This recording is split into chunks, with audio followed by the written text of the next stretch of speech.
That is, how did you come up? Did you come up with that on your own? The clap in?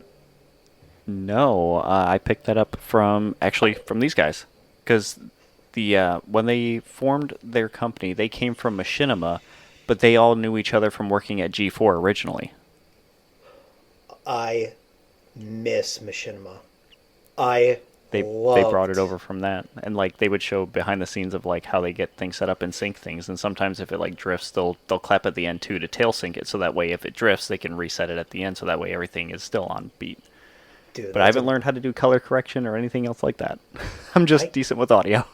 that's great. No, I mean, I would not have. I would have probably tried to like tying these audio files together. Would have Hmm. probably.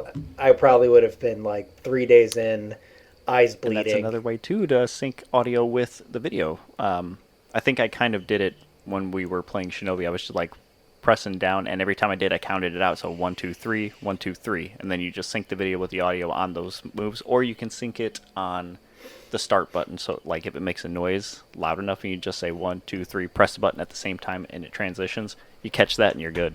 That's awesome. That's a really good idea. Hmm. So, See, TV helps. yay, TV! TV doesn't rot in your brain. It It teaches you doesn't. shit. It doesn't. It makes me smarter. It doesn't make me Well, smart. dude, it. You know what? I mean, we're saying TV. We're obviously talking about YouTube and shit. It actually genuinely made me smarter because recently I had my muffler rusted through, Hmm. and between watching YouTube and reading enough stuff, I replaced the whole damn thing myself and saved myself $300. No shit. Never worked on a car, didn't do anything like that. I replaced my own muffler and it works perfectly fine. I went and got my inspection sticker. Everything was good. There you go, man.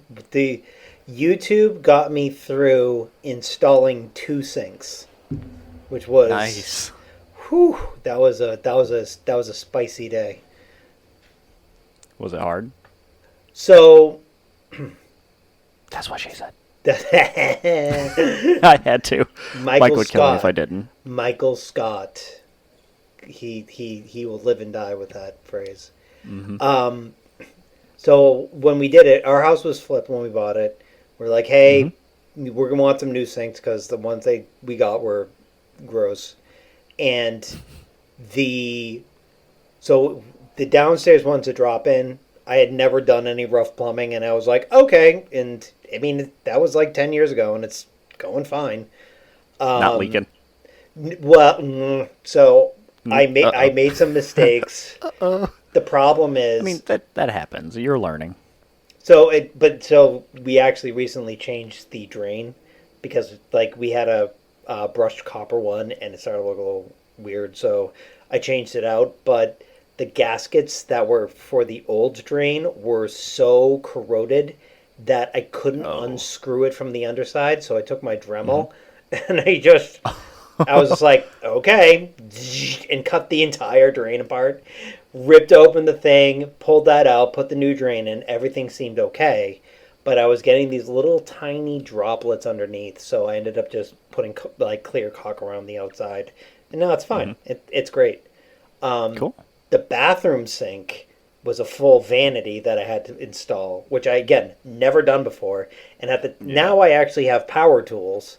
At the time, I was making like I'm a man. I'm a man, and it's funny because like Terry's dad worked in construction, he knows his stuff, and I'm like, I bought myself some Ryobi tools, and he's like, that's cute. That's cute. Yeah. But like, I mean, I've already been replacing stuff on my deck. The I've been doing work, but back Hmm. then I didn't have any power tools, so I had to cut the entire back section of a vanity out with a drywall knife. It Oh God. took me like 2 hours. Jeez, you'd be there for a while. Yeah, now I have a like a multi tool, which is chef's kiss. Chef's Yes, kiss, man. they're so nice. They're so nice. I have some power tools that I play with too, like my drill and stuff like that. And I borrowed the saw to build the duck's coop that's in the backyard. I built it all by hand. I have a reciprocating saw. I have a circular saw, which is dangerous as hell. I Hmm. have two standard power drills. I have one impact driver, my multi tool, I'm going to get a jigsaw, and at some point, I'd like to get a table saw, like a miter saw, because we'll end up using it. But like, also, it's just cool as hell. It's just nice to have. Yeah, and I'm not like a guy's guy or anything. I'm like, again, I'm like, let's talk about fantasy books, but like being able to like disassemble part of a deck, it's pretty cool. I gotta learn to do that. I know we're gonna have to do some work on ours eventually, but I'm not ready for that yet. When Next you're ready, is changing the oil in the car. oh, so oil changes aren't bad, but you just remember you can't toss that shit down the drain. You have to like bring Right. it somewhere. Actually, funny enough, like because I went to Catholic school, so my I'm sorry. no, I yeah, you are. I went to Catholic school for 12 years, and again, what people believe is totally fine, but I am a full on atheist. That's all right. I'm right there with you. Yeah, and again, if you believe, rock on. There's nothing wrong with believing, but after going to Catholic school, man, I'm like, I'm good. I found my multi-tool. Oh no, I'm not talking about that. I'm talking about an oscillating multi-tool, like Oh. that. Not like a Leatherman. Which, Not a by the way, Leatherman. I Okay. need a Leatherman so bad. Like, and it's funny because like all around my house, I have all of these tools, and like again, oh, what you got? Here, because I'm nerdy, I also have electronic tools. Tiny little screws and different kinds of screwdriver heads and stuff. Oh, That's you how do. I take apart my consoles and clean them. In there, I actually have a full PC repair kit because Nice. when I worked for my original company, I had to do repairs on various electronic devices, and again, I never knew how to do any of this. And to fix those things, I needed to actually have a set of tools that worked for PC repair. So I Right. bought one of those, and now it's like my favorite thing ever. Our house is old as hell, and I'm using air quotes, but it's just old as hell. And all of our doors are original doors, and all of the door knobs on them are old style doorknobs, where the doorknob itself, the knob is not like there's a set screw that goes into the side that holds it onto like the shank that you turn to actually pull the latch free so you can open the door. Right. All of those little set screws are like super tiny, and they're like torques, or they're not torques. They're I get what you mean. Phillips heads, but they're all really small. So when I got that, I was like, hell yeah! Now I can actually fix these doors properly. We're getting old. No, Also, what a weird start. The last 2 weeks we were talking about books and everything. Now we're talking about tools and building stuff. and it's funny. Like What, here, what happened? Where'd we go? Now, welcome to our podcast where we talk about nothing about what the podcast is supposed to be about. Should just be tangents all day long. Well, I'll bring it back. So, first of all, where are we at now? What number are we at? We're almost at the fun number. Almost the fun I do want number. to. Hey, God, I do want to catch you on, but I do want to catch you up on Dungeon Crawler. Don't you laugh at me. No, go on. No, On the book. By the way, I'm so mad that they named it Dungeon Crawler Carl because you can't say it. I can't say it. Every time I say it, I'm like Dungeon Crawler Curl. Go on. Where you at? You know what? Let me look up what chapter I'm on because I don't remember offhand. But just to tell you in the story, Mordecai is their manager now. Oh, I thought that happened in book 1. I forgot about That that. happened at the beginning of book 2 when they got to the 3rd floor and started picking their classes and race and stuff. So, spoiler alert for everybody. I'm halfway done with chapter 7. Okay, so Just met 'cause- Signet. she comes into play later.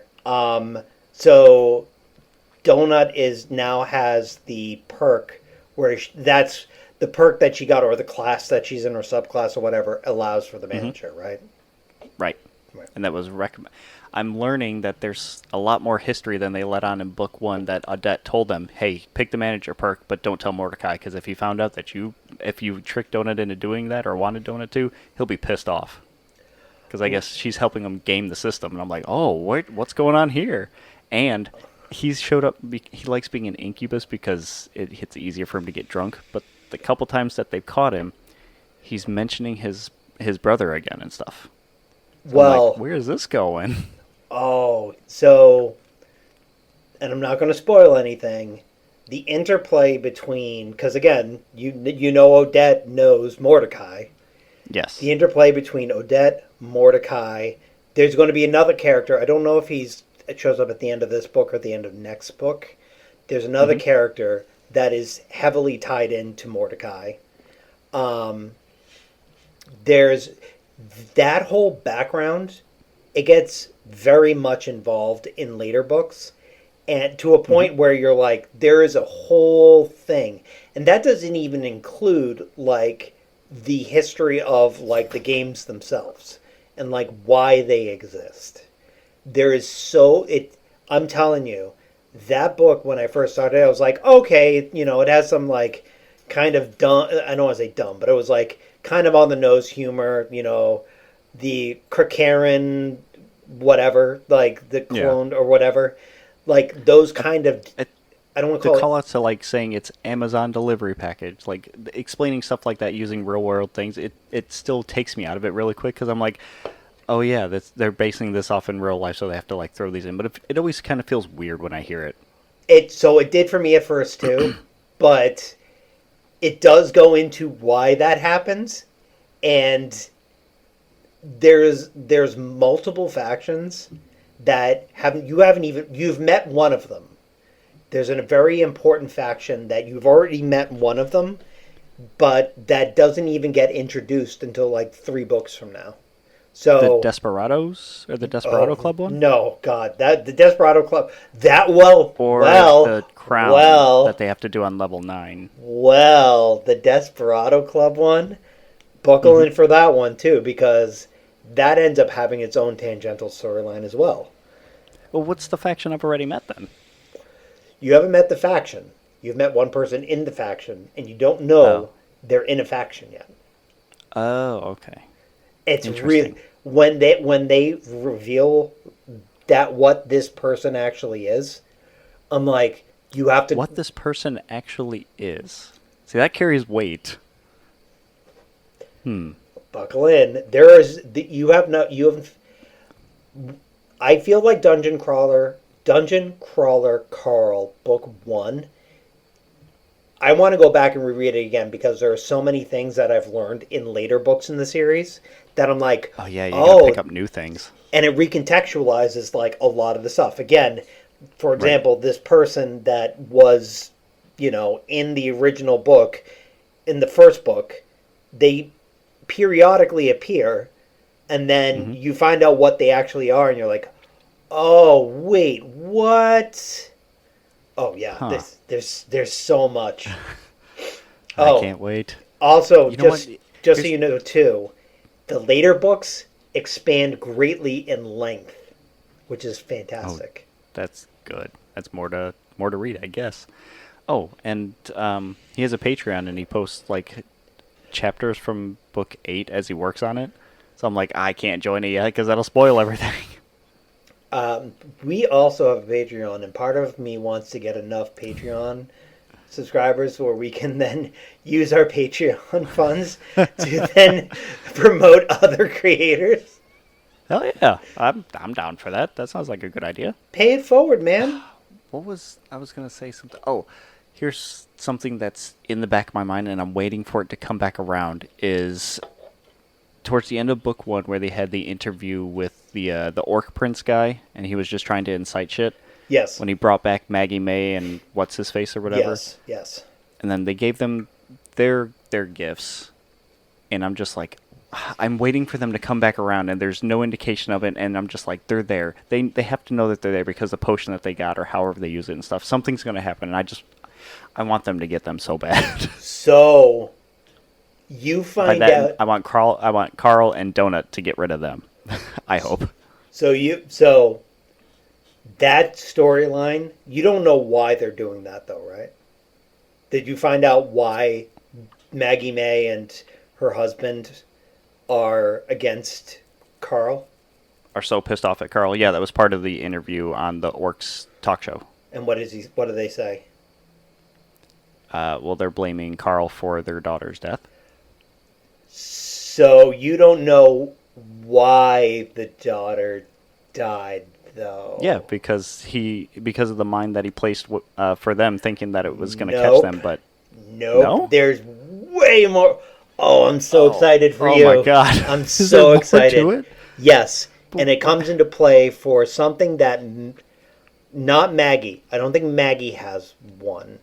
I think the husband has it. He has an item that comes into play later that is directly responsible for what happened to the daughter. You'll see. You'll see. Oh, I'm so happy. I have a friend that is reading Brendan Sanderson's Mistborn series, and I've heard good things. It's phenomenal.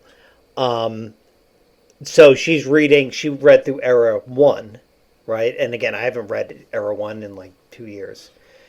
Mm-hmm. I have read all of Mistborn, Era 1, Era 2. I've read all of Stormlight Archive, which I read first, which is interesting. There's reasons why that's interesting. Warbreaker, I've read the Arcanum book, the short story book. I've read all of his secret projects. I've read everything that he's put out except Elantris, which is like his first release, and White Sand. But I've read everything else. So it's something like 17 books, right? Mm-hmm. And she's telling me things that are happening. And she's like, oh, I can't believe that this happened to this character, right? And and not to ruin it for everybody, but there's a character named Kelsier. Something happens to him in book 1, which is, it comes out of nowhere and you're like, oh shit. And I'm like, oh, you don't know the half of it. There's so much that's going to happen. I'm so eager. That's exciting, though. Oh, yeah. Now you get something to look forward to. Well, that's what I'm saying. And for you, I'm actually really excited for you to get even further along in the series, because you're going to get to a point where you're like, wait, what? Hold on. Mm-hmm. What is this thing? And I mean, like, have you met Pony yet? No. Proponte or whatever his name is? Nope. Don't know who that is. Okay. You're gonna meet him soon. That is also ends up becoming super tragic. It seems to be funny at first, and then it becomes tragic, and then it becomes funny again, and then it gets a little bit more tragic. Can you spoil something for me just so I can be prepared? Sure. Does Mongo survive? Do you want to know? Yes. Because oh yes, I like that Mongo's coming around at least. He becomes yes. Yes, he does. He like, as far as I might have to reread the last book again. He would he survives. Oh, actually, I'm sorry. Not only does he survive, he's part and parcel. There's a whole storyline with him, with oh my goodness, another set of characters that you have not met yet. Does this turn into something was pre-planned all the way from the beginning kind of thing? What do you mean? Like, you know how stories, you'll like pick up things as you go along, and then you get towards the end, and it's like, all of this was preordained because somebody set this up a long time ago and knew it was going to happen. No, actually, that's and that is kind of the interesting thing about it is, like, none of the things that are happening to Donut, to Carl, to Mongo, like, they do a lot of firsts, and there's a lot of like subplots that are happening in the background, which will come into play later. But everyone's like, I don't know how you're still alive, right? Like, there's no reason why they should be, and it's so good. Oh, I'm gonna reread it. I gotta reread it again. I'm loving it still. It's great. I'm happy for you, my friend.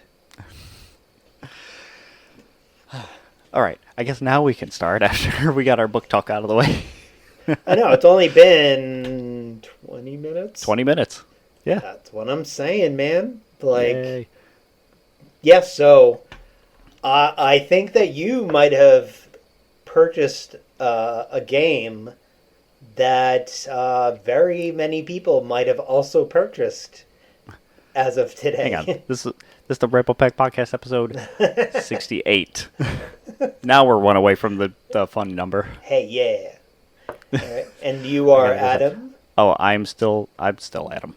I haven't changed. and I am now Sean, but spelled with a Z. How, do, how does that work?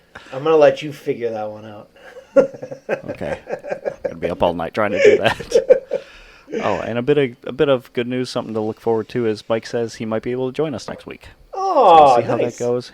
If everything works out, he'll be able to, but no expectations. He's still got his hands full with the baby. I know. Meanwhile, my baby, and again, we don't have video yet, but you can't see it, but my baby's sleeping behind me, just relaxing, He chillaxing. hasn't fallen off the bed yet, has he? Like rolling around? Oh, God, he's done that a million times. He does it all the Okay, time. fair enough.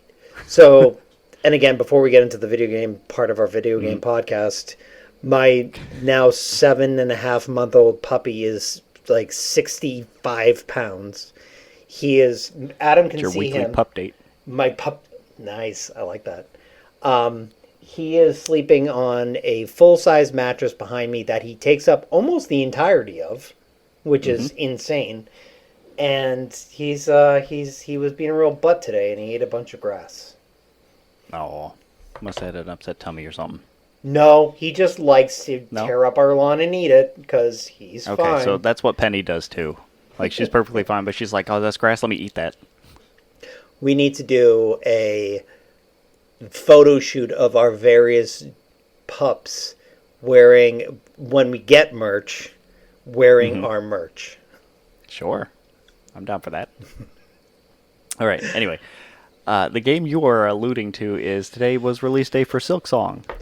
And I know that everybody was looking forward to it because it's been in, development for, I think it was 7 years? Funny enough that it was so looked forward to and so popular that when Steam was able to be up for long enough, they had about 530,000 concurrent players playing it.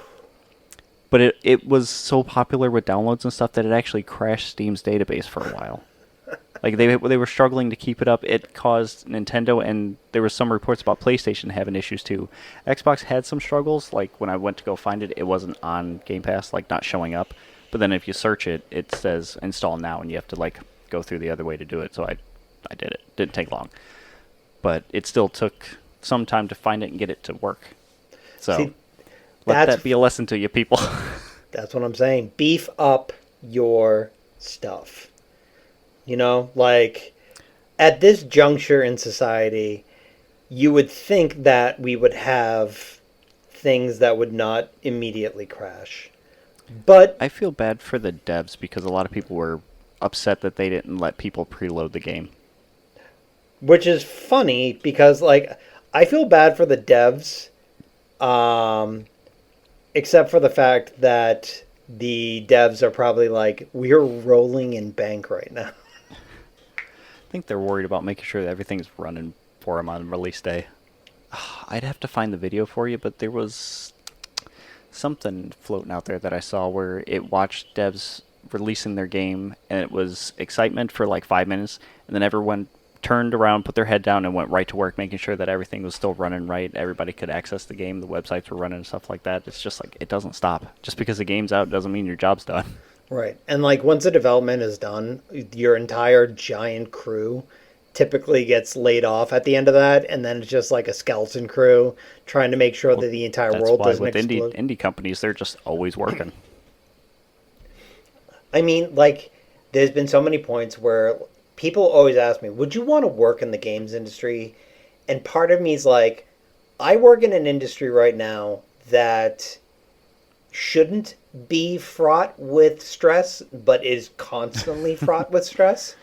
And it's, for it to be a developer or to be, you know, in any way, shape, or form working in the games industry, I don't know how people do it. I feel bad I for do not envy them. I don't, Like can you imagine not seeing your family for like you working an 80-hour work week and sleeping under your desk to get right before like launch day? Thankfully, crunch is becoming less and less of a thing, and like a lot of companies are trying to move past it, or there are a lot of people who are pushing back against it, even though that was, the way that games were made before. It's not a healthy life balance. So, things are getting better on that front, at least. Yeah. What was I going to say now? I was going to say something about Team Cherry in the game. The game, oh, that's what it was. Going back to the downloads and stuff, it was only like 8.5 gigs big. Really? Yeah. But I will say, I mean, if you've seen Hollow Knight, you've seen Silksong, the art style and stuff looks very similar. But they've added a lot of flourishes and stuff to movement, the backgrounds moving, the flora and fauna that's in the foreground moving and stuff like that. I love the way Hornet moves because it's kind of acrobatic when you fight. It's really neat looking. Like, I did not know that as soon as you get the weapon and you're running around, you can automatically do a dive thing, and you can constantly dive at things after you bounce off of them. Huh. When she jumps up on ledges, you can either pull yourself up, and she's a bug, so she like gets into a bug stance, and then you can off the ledge, or if you turn and jump at the same time, she does like a quick little flip up to the next thing that you're facing. Right. It's neat. The combat too it's pretty much like Hollow Knight, but it looks a lot more flashy. She's got some flashy moves. But it's fun. It's a great game so far. I've only beaten like 2 bosses. I don't know anything that's going on. I need to get Hollow Knight 1 on the Switch. So I think the problem that I ran into is I got it on my PlayStation. I think that game really lends itself to being able to like, you want to play it on TV, you put it in the thing, whatever. But if you want to play it somewhere else, being able to take it out of a dock and walk around with it, I really think that it's a that perfect is handheld game. Yeah. Oh, totally. Totally. Which, by the way, ties into something that I guess is something that might be on the market. PlayStation, and this is on from a YouTube channel called Moore's Law is Dead, which I guess has had some accurate stuff in the past. Okay. PlayStation might be doing a dockable handheld unit. Tell me about it, because I did not hear about this. I didn't read your news yet. So, supposedly, which is the proper way to say that word, because I'm an English major and I know my stuff. You talk good. I talk smart. So, basically, it looks like there's going to be the PS6 handheld, right? So it's going to release PS6 handheld. So they're going along with the PlayStation 6? Correct. There's going to be a traditional and there's going to be a handheld, supposedly. Now, interesting. Huh. Which I think, and again, going back to last week's podcast, this is something that I talked about. There is something really refreshing about, and again, am I going to buy a Steam Deck? Probably not. Am I going to buy some exorbitantly expensive piece of hardware? No. But there is something really refreshing about being like, hey, I want to sit down on the couch and play some video games while I'm hanging out with my partner. We're going to watch some TV, and I'm just going to, futz around in Breath of the Wild. Being able to do that is... You don't even have to interrupt her. Like, if she wants to do that, you just pick it up and you're good to go. It doesn't interrupt anything. Right. Or if I want to sit outside because it's a really nice night out. One thing, and this is something for me that kind of, I don't want to say bugs me, but it's one of the things that I didn't really take into account. I thought it would be better with the Switch 2, and it's not. Outside in standard light, you can't see shit. Like, you can't see anything. Really? Yeah, and I get it. Like, I'm sure they're, instead of like beefing up the screen like crazy, like I can see my phone, but the screen itself, no. I mean, like if you're in a cave in Zelda, forget about it. But having that level of portability is pretty cool. Mm-hmm. So they're making it in conjunction with the PS6, so that way they could like crosstalk, I guess. Evidently. So it says So in the new video, Moore's Law is Dead shares specific technical specifications for the PS6 handheld, which will reportedly release alongside a traditional, more powerful PlayStation 6 home console, which it says is based on up-to-date documentation from graphics partner AMD. So it looks like it's going to be a dual release. I'm Cool. not, which is cool. I think the thing for me is, again, I don't want a PS Vita. Vita was great, and Meg and I were talking about the Vita just last night or the other night. yeah, I mean, it's a beautiful console, and I'm actually really bummed that it didn't take off more. But there were some So was she. nonsensical. Yeah, it's fundamentally if that released with more up to date hardware now and a larger screen, I think it could have done something. It could have gone somewhere. The problem is when they released it, they had put in all these like cool little like tidbits to it, like the touchscreen in the back. But the problem is there were no games, man. Like Right. there was a really bad Call of Duty. There was a really bad. I'm sorry, not really bad. There was a halfway decent Uncharted game, Mm-hmm. but beyond that, there wasn't much. But I think you could do There was something. Metal Gear Solid. I forget what the game was called, but there was a decent Metal Gear Solid game on there. Was it Peace Walker? I don't know. I wanted to say it was like something Squad, but I don't know if that's it either. Time to look it up. To the internet. Metal Gear You're probably going to beat me in searching it up. PS Vita. Ooh, Nintendo Switch Online is finally getting a new N64 mature game after almost a year. Watch. I saw that. Forsaken, right? Forsaken 64, a 1998 first-person shooter to its N64 mature games list after nearly a year. That's cool. I didn't know about that. Ooh. By the way, this Fast-paced evidently 3D was. first-person shooter. Yeah, cool. Anyway, what was the Metal Gear Solid game? It looks like it was this. It was Metal Gear Solid HD Collection, which pretty cool. Like it was evidently it Oh, was neat. yeah. Hold on. Oh yeah. So it was released on PlayStation Vita in 2012, and it was Metal Gear Solid 2, 3, and then Peace Walker if you bought it on like the PlayStation 3 or Xbox. Cool. So I mean that's pretty cool. I think the thing, man, like again, there's I think we have had a real, with the amount of technology that we have now, the Switch really changed the game where I'm like, I don't want to have a dedicated one-off handheld system that I'm never going to use. I want it Right. to be a combination system. Makes sense.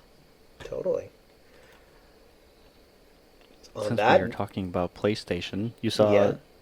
I saw some artwork from it, but what else did you see of Ghosts of Yotai? Because it does look good. holy crap! I watched a gameplay video, and it's just basically, I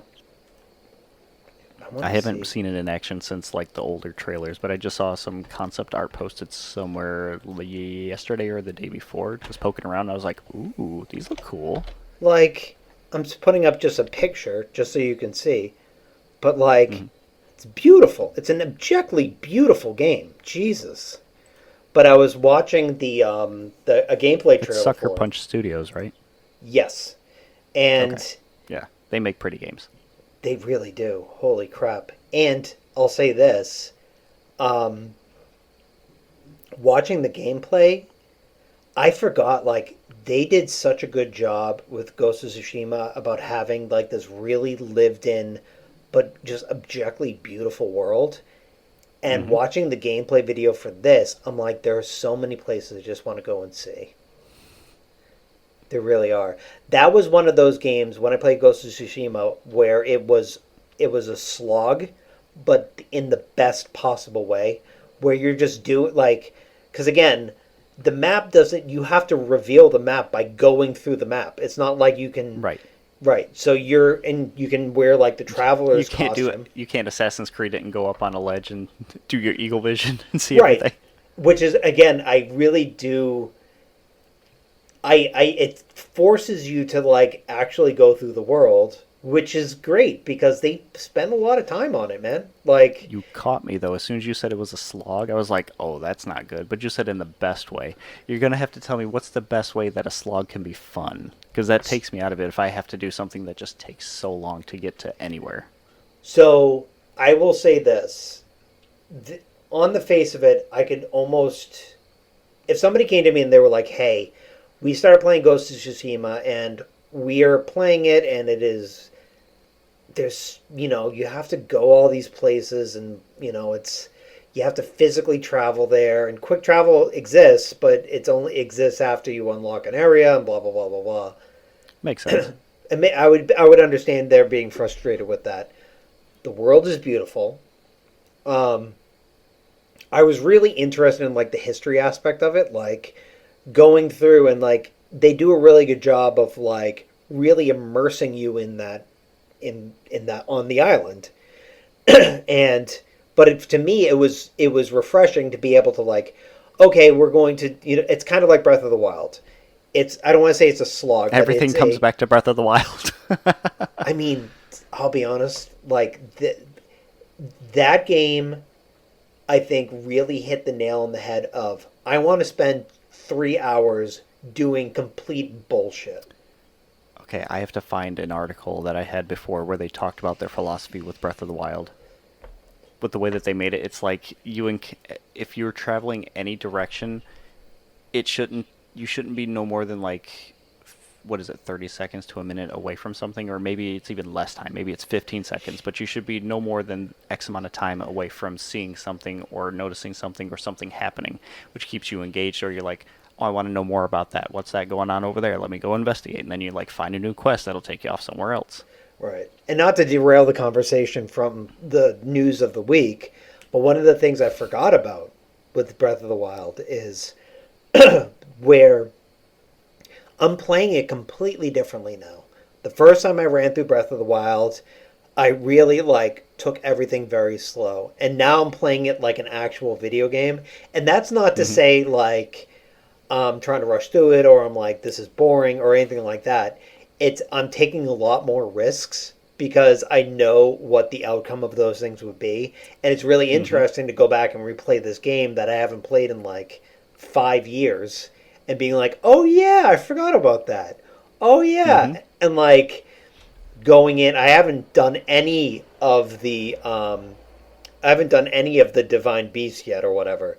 I haven't even done any of that shit. Like I'm right now I'm just like I'm just going to go through. Hey, you know what? I might just go to Hyrule Castle and just fuck off for no good reason. Just because I can. Just cuz I want to because I deserve it. Oh, something might be hitting us down the line, probably because of tariffs, maybe because prices are just going up in general. I don't know. But over in Europe, they're getting a downgrade in storage on the PS5 for the digital version. It's going from a terabyte to about 825 gigs. It's probably more like they're losing 250 or 256 because technology numbers. But I guess as far as I'm aware, it's still going to be about 400 or 500 euros for the system, just less storage. But I mean, I think it's so that way. They didn't say, but it seems like it's just the offset cost so that they can keep it at a certain price point, which I get, but it hurts. Yeah, I mean, like that reminds me of when they started going away from being able to put SD cards into cell phones to you had to buy the storage and then they exorbitantly increased it. It's like I get it. I think the thing for me is like, and actually, to be fair, the funny thing is, I think when I bought my PS5, there wasn't even a terabyte. It was 500. It was 500 gigabytes for the internal SD. So, wow. When I got it, like you could download 4 games, and then you were like, or one Call of Duty. What? Oh God, which They do not optimize their games at all. Oh yeah, which I'm going to actually pivot on that one because I heard this today. Okay. Evidently, there is a deal that has been struck where Call of Duty is making a movie. Which What? What? why? Why? Why? Yeah, what? Yeah. Okay, but hang on, hang on. Now that I'm thinking about like the stories and stuff, I can see how they can make a military-based story or take maybe it's I want to say maybe take the modern warfare story and do the whole Soap and Makarov thing. I think that's the characters from that. I don't know. Sure. I didn't really play a lot of story, but should I don't know if I want to spoil Modern Warfare 2. It's been fucking what 20 years, Yeah. whatever. Right. If you were born when Call of Duty Modern Warfare came out, you probably can drink now. That's true. But basically, you get double crossed on Left 4 Dead in one of the beginning missions, and then you play the actual characters that you are part of a team of hunting down those guys from the first level. And I guess it spans 2 or 3 games, but that story I think had a lot of praise compared to a lot of stories besides Call of Duty, World at War, and there's another one in there that Black people Ops. really liked. Black Ops 1 Black Ops was- came after. I'm thinking of before. Oh, before. Yeah, World at War, and there was one more in there somewhere. Yeah, I can't remember. But like those are the stories that I hear most about. So I can see them taking maybe the core of that and turning it into a military movie. Sure, but I guess here's my Because thing. you have characters. You've got Soap and Price and whoever else, and they are caricatures of people. So why not? Right, but I guess my thing. So when I read that story, my thought was this, right? So the whole takeaway and everyone's critique of Modern Warfare, the series itself, and Call of Duty as a series, is that it's an action movie and not a great action movie that you can play. So why would I then want to go see an action movie that's not a great action movie and just watch it? That's fair. I don't know. See, like that's why yeah. I'm thinking they would have to lean on the military aspect rather than focusing on like the action aspect, because it probably wouldn't translate well. So I was in the article that I was reading this, and basically they're going to take the same approach that they had for, oh my God, Top Gun Maverick. Okay. So they're going to I was approach like, it in I the can't same. help you. I don't know what you're referencing. You can't tell by my eyes that I'm like fighter jets. Sorry, And- man. No, it's good. Don't worry. The whole thing is for me like. I get that this is kind of a recruiting tool for the armed forces, which if you want to join, rock on, love the troops. But like again, there's so many other IPs that you could use, man. Like, come on, there's plenty of real life historical army stories that you could do. Like, I don't need to see, somebody throw a knife into somebody's face after being Across shot. the map from like 50 feet away. Well, and then here's 50 the thing. feet away. Yeah, the thing that I'm actually curious about because they make reference they have to cater to the audience of Call of Duty. So like, what Right. are you going to have like somebody dual wielding Model I might 1886s? disagree with that. Go on, I lay it might on me. disagree. You say that they cater to the Call of Duty fans.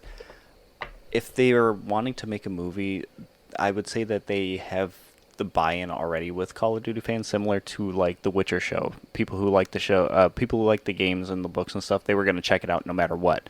The idea is to get people who aren't interested in this or don't know what it is into the door and get them interested and hooked onto it. So they might be trying to focus on a more generic story to get the general audience, and because they already have the buy-in from the Call of Duty fans.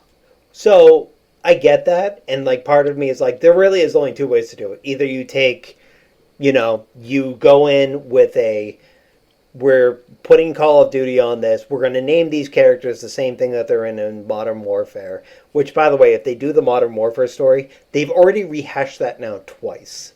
They already have had. So, but let's say they do it. Or let's say they do Black Ops. Or let's say they do one of the other stories that have existed. Fine. The only two ways you can do a video game movie is you cater to the fans like an insane amount and then bring them in, or you make it something completely generic and then you try to bring people who aren't really familiar with it in. So you have like you either do the Witcher series, which again is based on the games and the books, and you But they kind of deviated so bad. yeah. Oh wait. Oh god. Yeah. And I mean that's why Henry Cavill left. Um, or you do a Minecraft movie, and every 2 minutes God. you drop in a, hey, by the way, did you put a new skin on your, your scorpion? Like Slime what? Cube. It's like- Just references on references from the game. yeah, like they're going to do a chicken jockey at the end of the movie. They're going to have a cutscene, and it's going to be the Call of Duty zombies. What's the gang going to do now? Oh my god. What's what would you say is a good movie that's nailed the balance between catering to audiences for games or for the movie version of the game? I'm going to. I'm maybe unpopular opinion. I do think that the Sonic movie did a really good job.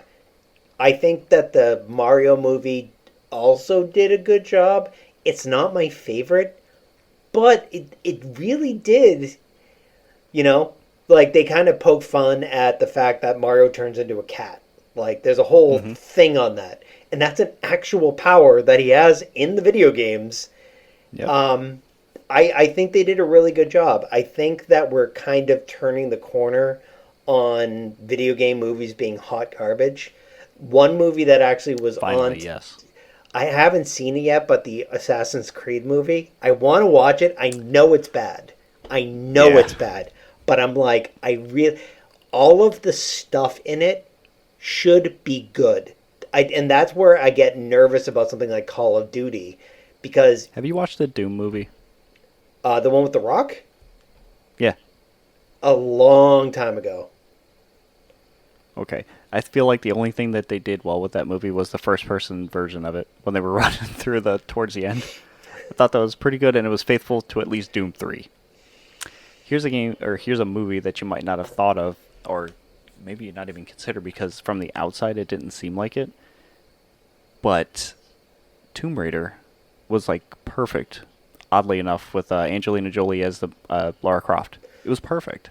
Yeah. Now I agree with you on Mario and Sonic. I would flip them though. I would say Mario did pretty well with catering to big time Mario fans and like those who know all the lore and shit like that, and then bringing in people who aren't interested or haven't had an interest in it or whatever. I feel like they did a really good job explaining things, it making sense with like having a real world versus where they fell into. Rather, Minecraft, whatever, that was like super generic. But Sonic also, it works within like I don't know, the world of Sonic. Yeah, Like the way that they use that shit, it makes sense. Yeah. Right.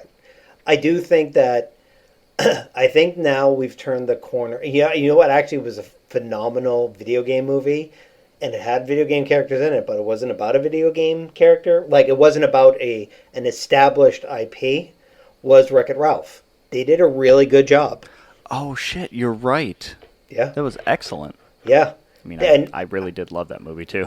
the first one was really good. They did a really good job of explaining in a real way why these characters were interacting with each other. It was funny and it was engaging, And they set up rules that made sense too for the world. I mean, you can't go wrong with Wreck-It Ralph. But Second one, not so much. yeah, second one, what is it? Destroys the internet Breaks or the whatever. internet. Yeah. Yeah.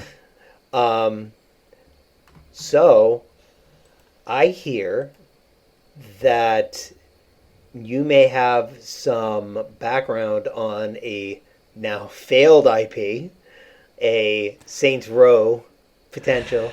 Yeah, I was sad reading up on this because I love the Saints Row series, especially when they got super goofy with it. Like they started getting goofy in 2, got really goofy in 3, but then went off the rails with 4 and Gat Out of Hell and whatever else. And I'm like, these are great. These are so much fun. It's just like it's a super parody of the GTA series, but in its own thing, and it works. It's hilarious.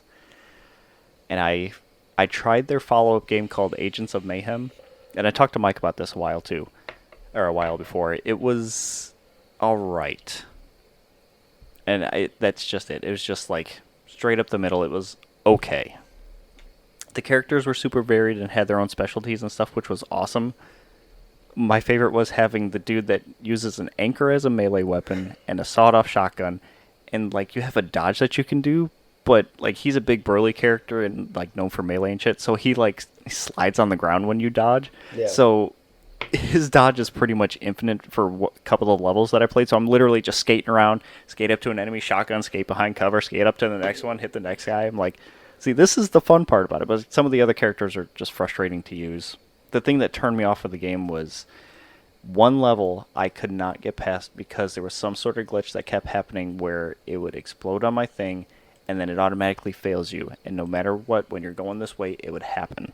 And I couldn't get it to go around it or find a way through it. So I'm like, I have to give this up. I don't want to do it because I was like 4 missions away from the end. Right. So I was just like, that kills it. But then the Saints Row reboot came out, and that was a big old hot mess of garbage. It was very much the Steve Buscemi meme of "How you doing, fellow kids?" That's what the whole game. That's that in a nutshell for the entire game, and it was so sad. Quick tangent. I actually, a coworker of mine, they did a Halloween party at my work, and she went as that character, the Steve Buscemi from 30 Rock. Oh, that's awesome. And I literally messaged her. I'm like, you just made my life. That was the greatest thing. And she got a shirt that said Rock Band on it. Nice. Very cool. It brought a skateboard. Perfect. And That I is was very like, cool. no notes. I remember before, in the lead up to the reboot, I love Game Ranks. It's a channel on YouTube. I watch it all the time. Top 10 this, top 20 that. Falcon stuff. is so good. The other guy who's on it With his quips and jokes. Yeah, it's very good. And for what it is, it should be cloying and annoying and dumb, and I love it. It's not. They do a really good job, and it's very funny. And I watched it religiously for like years. I would be at work repairing, devices, and I would need something on in the background. I'd put that on, laugh at it, because again, during COVID, I didn't see a soul for 2 years. So they are huge proponents of the Saints Row series. And they were like, oh, we're really excited. And then it changed to, we're excited, but a little nervous. We're a little nervous. And then when they released, they were like, you could hear like the defeat in their voices. They were like, why did we do this? Like, why did this happen? It's such a shame. It's such a shame because that IP is dead. It will never come out with another game. Well, I'm hoping that they do, but it's not looking good. They haven't said anything about it.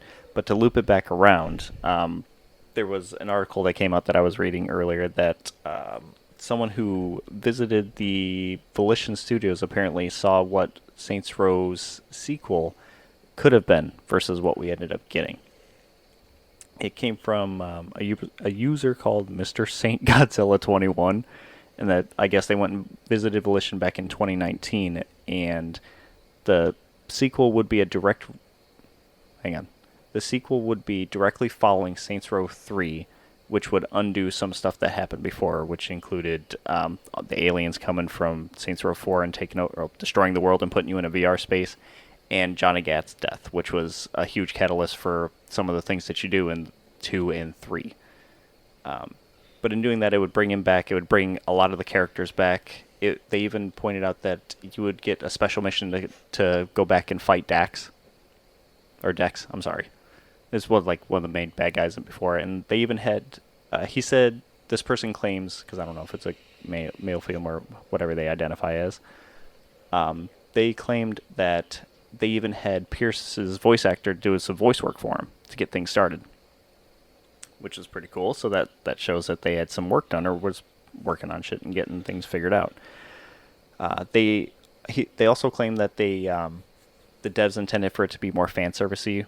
They listened to the community. They wanted to add things that the community was asking for in some previous games, or things that they wanted to bring back or try to do whatever in the new games. But they believe, or it's claimed, that a lot of the stuff was ready to go by Volition and Deep Silver, but when THQ Nordic bought Deep Silver, they scrapped it.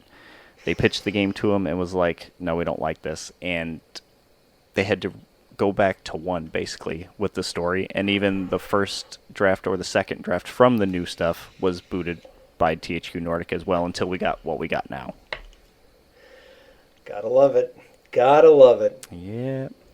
I mean, I guess to bring it back around, and I didn't, and again, to kind of pivot off of that, of games that should have gotten a direct sequel and never did and instead got a reboot.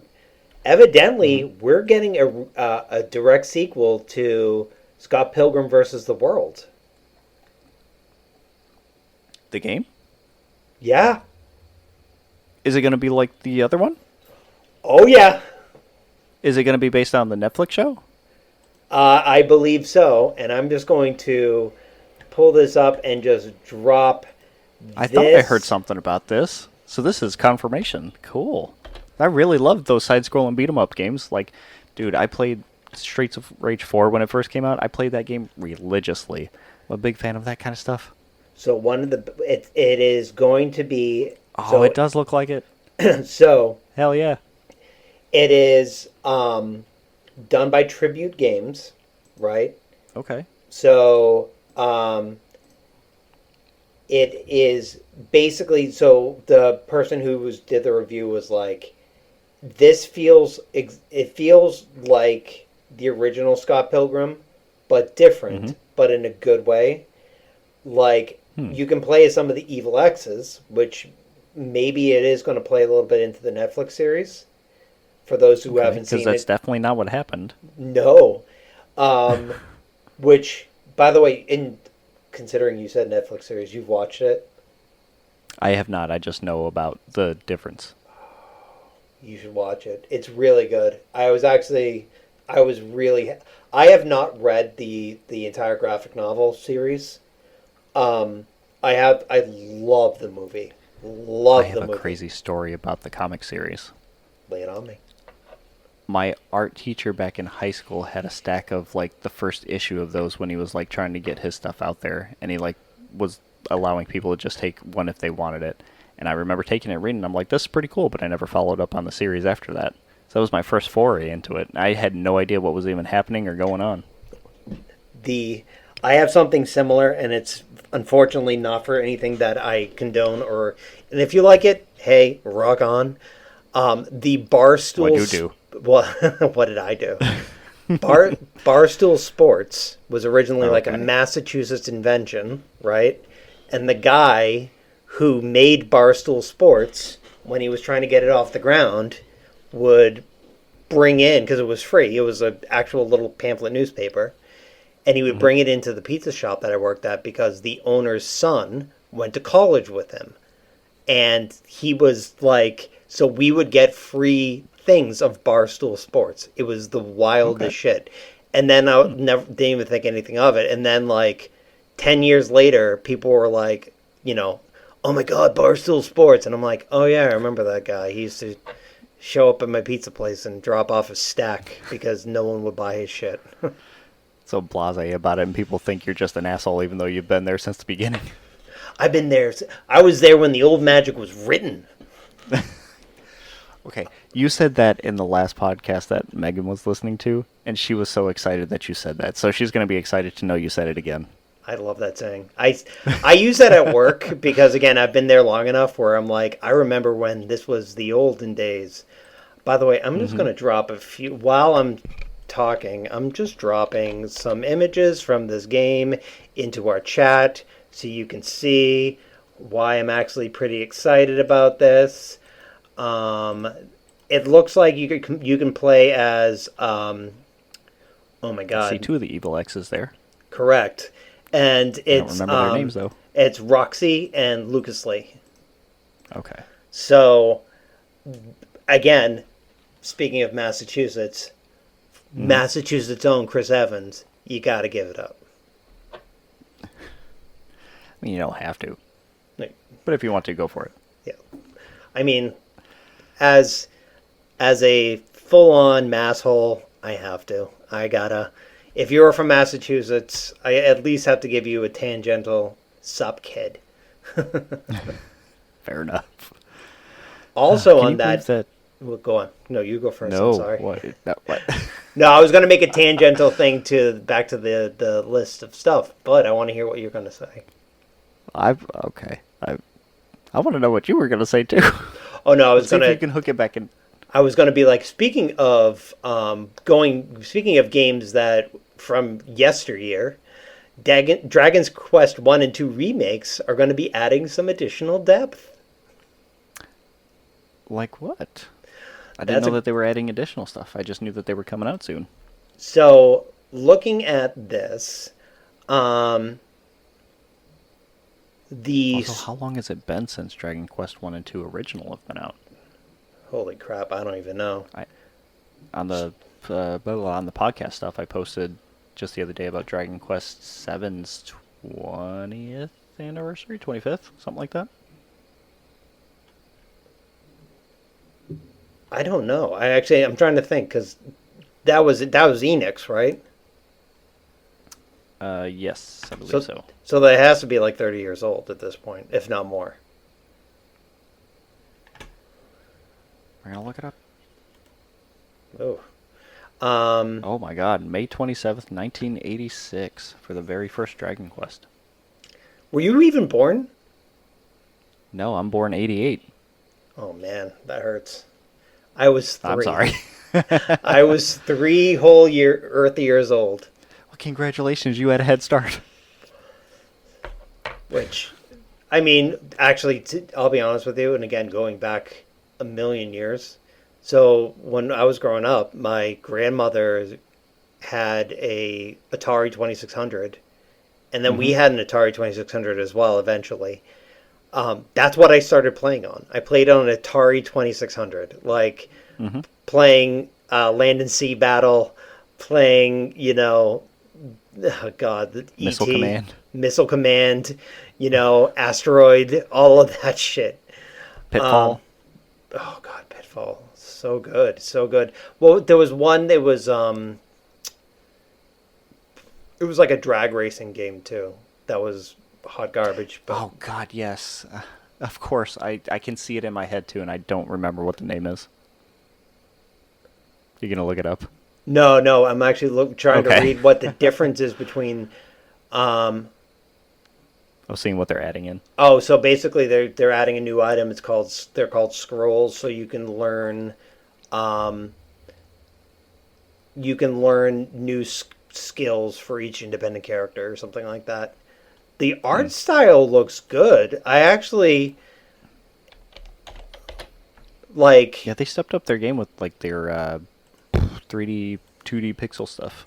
Yeah, I mean they're definitely doing like an Octopath Traveler type. We want it like we're gonna have the sprites, but we're also gonna have the 3D aspect to it. Mm-hmm. It looks good, man. Like, and I'm It's a glad. nice modernization to it. Like it's a step up from pixels, but it still retains a lot of the old charm to it. Totally. And I mean, like, it's I'm glad that they're going and revisiting, like, was it Live a Live? Like, going back to older Yes, games and, like, revamping them a little bit for, like, a modern giving it some market. more love. Like trying to, to me, that feels like they're trying to finish and like actually attain the vision that they were shooting for within the limitations they had. But now they have the means to do it. Mm. No, totally. And to be fair, I think a lot of people will be missing out on games. Like, again, don't let games die. Like, there's games on that have released that were phenomenal and they were like iconic when we were kids that you can't Hmm. find anymore. You can't play them. They don't like unless you were to go invest in a system that's 20 years old Or to hope that somebody dumps the cartridge for you. right, right. And like being able I wish they would do this more often. I agree. If only there was. Oh, okay. My brain just went off in a tangent before I even got the words out. Jesus. Hopefully, maybe there'll be some point in the future where we can do this, but we need we need more of the people that's keeping track of these things and trying to keep them alive, or at least keep a record of them, so that way we have it. That's a whole other thing too. We need a seed vault, like a global seed vault, but for Yes. video games. Absolutely. Kojima must be living in a vault too, because man doesn't age. And can you believe that his company is 10 years old this year? Holy crap, that is Yeah. insane. Like, I feel like he only got fired from Konami Konami, a week ago. It's been And you know what? No one is forgotten either. God. And here's a fun thing. When was the last time Konami put out a proper game? Can you even recall when it was, or what game they even put out? Didn't they do? They're releasing a new. A new collection of stuff, yes. Oh no! So they're releasing Metal Gear Solid stuff. I know that, but I thought they were doing a new Silent Hill. I forget who's working on that proper. Bloober Team, which is another one that we can jump into here in a second, because they just put out a new game too. They redid Silent Hill 2, which came out to kind of lukewarm fanfare. Like, yeah, it was great. It was a nice touch on remastering the game, but it didn't quite hit probably what people were expecting of it. Mm. But there is a new Silent Hill called Silent Hill F or something like that. Yeah, you just put it there. Yeah. It looks like it, and again, that's one, because Konami just wanted to do the pachinko machines, you know? Yes, exactly. That's all that they were focused on, pretty much after Kojima left. Well, I say left. Got booted. Which I would have loved. Speaking of behind the scenes things for games and finding out, I would have loved to have been a fly on the wall for the oh shit moment where they're like, oh, Kojima didn't finish half of Metal Gear Solid 5. What are we going to do? And then just releasing basically a half a game.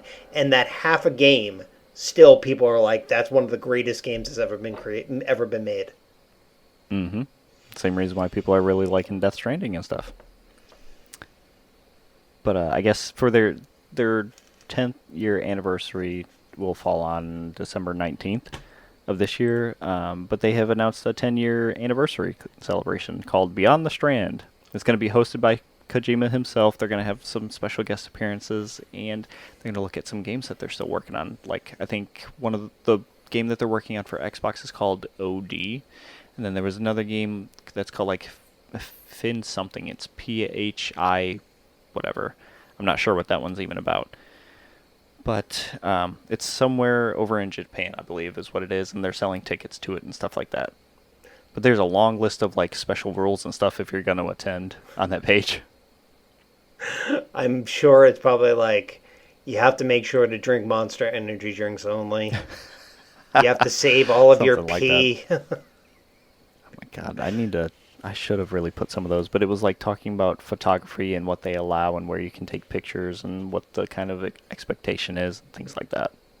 I mean, yeah, because being even allowed into that, I'm sure there's going to be... If they're showing off stuff in pre-production, there's going to be some NDAs probably. Oh god, yeah. Oh, they have to be. There has to be. Mm-hmm. Ooh, I hear that, well, according to what you have posted, Gearbox has some stuff planned for Borderlands 4. Yeah, they since the game is a week away, 13th. Do some math for me. What's the 13th from today? It is 9 days. 9 days. Yes.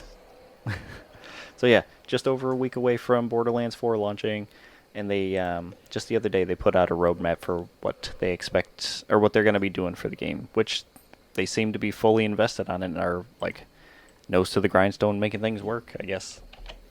I every time you hit something, I see it happen on here, and then you're like, oops, gotta delete it. I'm trying to hide. I've seen it 3 times now. So I'm not really used to Google Docs. So I'm used to Word. So I'm used to highlighting stuff. But I keep clicking on the one part of Google Docs which cuts and pastes something into a different location, and Oh no. so you can see how the sausage is made, folks. Sean is good at a lot of technology stuff, but for some reason, Google Docs it stymies me. It escapes you.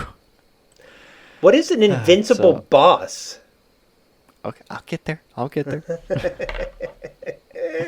It's not literally invincible. Think of it like a raid boss. Okay. So I don't know when they plan to start releasing content. I'm gonna guess probably around like holiday when they first get some of the drops. They'll probably have in-game events going on.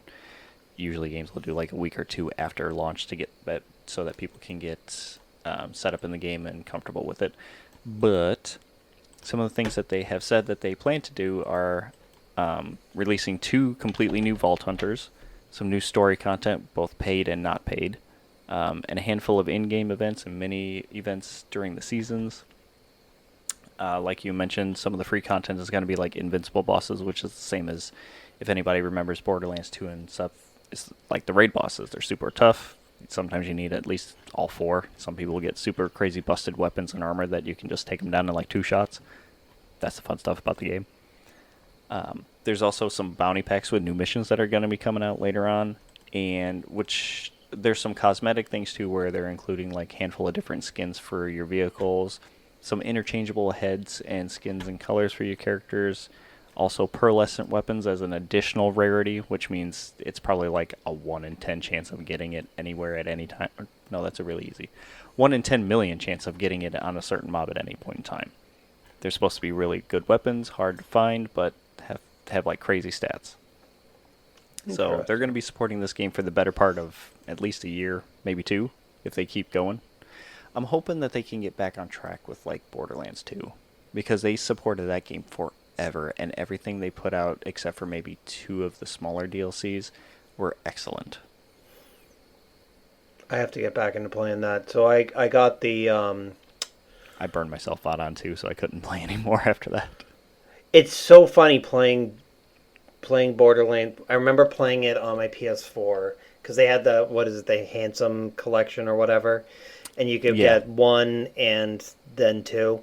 And I remember playing 2. It's a phenomenal game. Mm-hmm. It's really really good, but it's an older game, and you can kind of tell there are points where the map gets real empty, and I'm like, what am I supposed to do now? Like, I'm Mm-hmm. so used to games handholding me that, like, if there's any point where it's like, no, you need to use your mind, I'm like, I don't know if I can, sir. I'm using my hands. Isn't that enough? Right. You got my money, so help me out a little bit. Hook it up. So I'm going to actually pivot to Destiny Rising. What the crap is this? Have you not seen anything about it? Not, I It's a mean, Destiny mobile game made by oh, NetEase. I'm sure you've heard of them. pretend I haven't. They make mobile games, Oh. and they usually have a lot of monetization. But they're let's just say they're good at what they do. I think it's a Chinese company as well. So there's like you'll see a lot of like the same kind of monetizations in the games that they make and things like that. But they teamed up with Bungie and they made a mobile version of Destiny that can be played first person or third person. You get characters that I think you can level them up individually, but you can also get like different tiered rarities in their store, a la microtransactions and stuff like that for the game. But it really feels like it's pulling people away from Destiny right now in the community, and people are flocking to Destiny Rising, not just because it's new, but because it has raids like the typical game. It has character development. You can't do much with the characters unless you get like different versions of them from the cards and stuff. But a big thing, which people have been asking Bungie to put back in the game for so long and they haven't done, is the SRL, which stands for Sparrow Racing League. People love racing their sparrows, which are like, they look like oh god, what is the speeder bikes from Star Wars? And then they all come in like different shapes, sizes, colors, designs, all that fun shit. In Destiny 1, they used to have like personalized horns that you can put on them too. But we haven't had the Racing League in years, despite people in the community wanting it. So the fact that Destiny Rising has it too has brought a lot more people over. It's also a completely different story. It's like an alternate timeline kind of thing set just after the collapse and the city starting to rebuild. Whereas Destiny 2, well, Destiny 1 originally was the city's been built up, people are already flocked here, all the guardians who get raised come here and figure out what to do to push back the darkness. This is more before that. Okay. All right. And how, as a member of this community, how are you feeling? It's a lot of fun so far. Oh, so you've been playing it? Yes. I haven't touched Destiny 2 in a month and a half or so. Because I completed the story. I wanted to know what happened in that because that's what dragged me into it and I was excited about. Nothing else about the game has grabbed me and wanted me to keep playing. So Sure. I jumped on this and gave it a shot. I'm like, this is fun again. This is interesting. Fair enough, man. I haven't gotten enough into getting new characters and the monetization aspect of the game, but it's been fun so far. It feels like Destiny on your phone. It's smooth. I really haven't done a lot of mobile gaming. Maybe that's something This works on it. This is what's selling me. The fact that I can use my controller on the game makes it so much better because fuck screen controls. Oh God. There's something about not having, like, I watch kids playing games on their phones and like not using a controller, and I'm like, how is that even possible? You have no feedback. Don't get it. It's Nope. drives me crazy. I need that feedback. Me too. So going back to Silksong, did you know that, and again, I think we might have discussed this game, but Stardew Valley's, a Stardew Valley developer has a credit in Silksong. Was it Concerned Ape? It was not Concerned Ape. Wow, really? That would have been really cool. So, Eric Barone. That's Concerned Ape. Oh, okay. I didn't know. Listen, man. Okay, fine. He played a roof, so cut that so I don't sound like a dum-dum. Okay, I'll make sure I cut that out, right? You better leave it in. No, you better leave it in. So that way I gotta cut out that clap. The community can come over and be like, you son of a gun. How dare you not know that? So, he actually did some of the voices in Silksong. Oh, that's awesome. And I'm going to post this here so you can see. Let me see it. Yeah. Oh, yeah, there he is. Cool. There you go. Nice. So, that first name is awesome. and I guess the head of operations at Concerned Ape LLC confirmed that is Concerned Ape. Yes. There you go. There you go. He's the original. Well, I mean, the original. He is the developer of Stardew Valley. Oh. If you like Stardew Valley, their Orchestra of Seasons or whatever it's called, Symphony of Seasons maybe, whatever. That's coming to Boston in October, end of September, October, something like that. And, I mean, in the Seattle area, since I think that's where he lives, he's been showing up at those and hanging out and, like, visiting with people or whatever, saying hi to them from the show. Really? So, yeah. So I might, me and Meg have talked about going to it, so maybe we'll go check it out. Hell yeah. I think I might have told you Mike and I went to see Final Fantasy VII Orchestra Symphony stuff. That was pretty cool. Dude, I went and saw Video Games Live with a couple friends of mine, and it was fun. It was a really good time. I very much realized, and again, all of my friends were awesome. They were cool. They're not the same level of video game person that I am. So, like, for example, when they're playing they started playing Megalovania from Undertale. That's going to be hype. I lost my shit. Like, the guy... and they were probably like, what's going on? Oh, yeah, they had no idea. And, like, they did a Chrono Trigger Chrono Cross melody, which, again... nice. Legitimately almost cried. It was phenomenal. That being said... It's I love me a good live video game concert. I did not know that there was that concern. Well, that there is a second game coming out. He's working on Haunted Chocolatier, yeah. I am very. The name alone has me. The name alone got me. You got to watch some of the trailers and stuff that he's shown off. If you like Stardew and like the name alone gets you, it's a really neat idea that I'm getting from the trailer. That like for the gameplay, it looks really cool. Nice. Yeah. And just to round everything else off, I was checking out two other games that released today, which unfortunate. You know?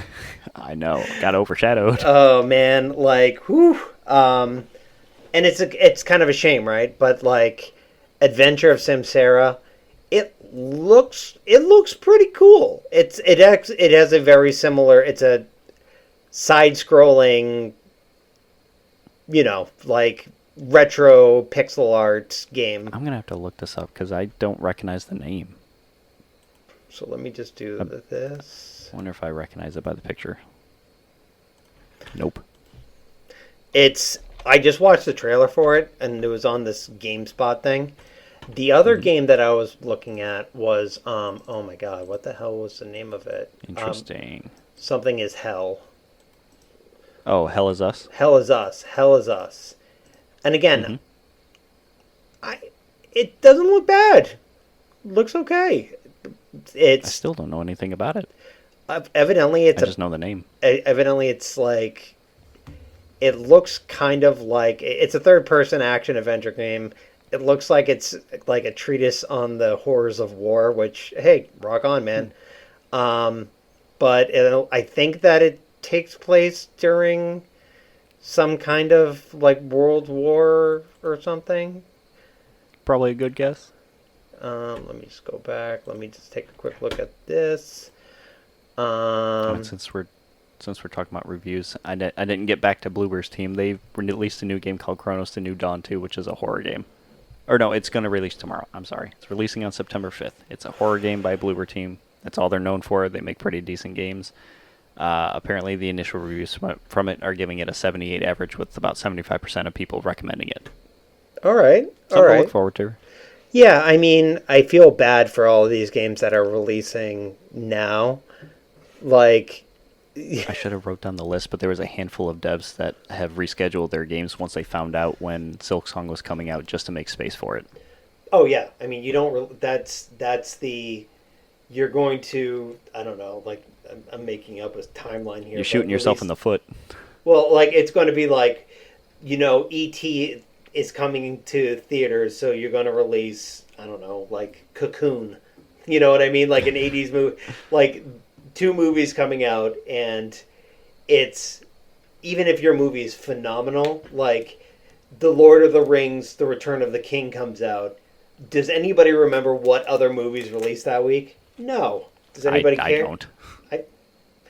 I mean, like, why would you? But I get it. Like, sometimes you just have to release the damn thing. But woof. Right. It's all business in the end. Oh yeah, man.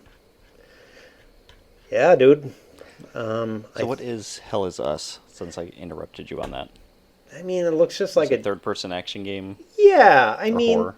It looks like a third-person action game. It looks... I mean, the art style looks cool. I'm trying to figure out, like, what... Yeah, like, what its deal is. I mean... Sorry, I'm just going to tangentially watch the gameplay reveal. I mean, it looks... It's a pretty game. And, like... Sold. I mean, it looks and again, I don't know. It looks like a Souls-like. Like, but it also has like I just watched the dude grab a drone and float up into the air, like an actual, propeller drone. But he also has like magical weapons and shit, and it looks like he's fighting demons of some sort. And okay, I'm gonna have to watch the trailer myself then to figure this out. Yeah, I mean, And it's also a semi-open world, so I'm assuming that it's going to be linear in some capacity. Oh, I wonder if this is the same devs that I saw say something about the game where it was like, we want to bring back exploration and no hand holding, so there's not really going to be any kind of mini map or anything. You just got to go and find it.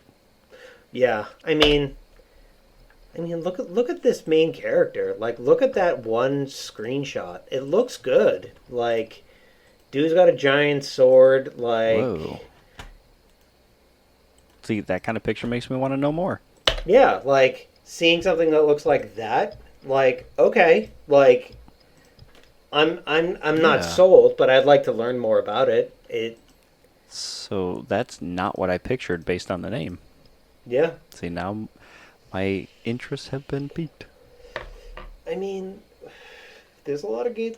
Again, I don't. I'm trying to not buy any more games because again, I'm not planning on playing anything other than Breath of the Wild for the next 17 years.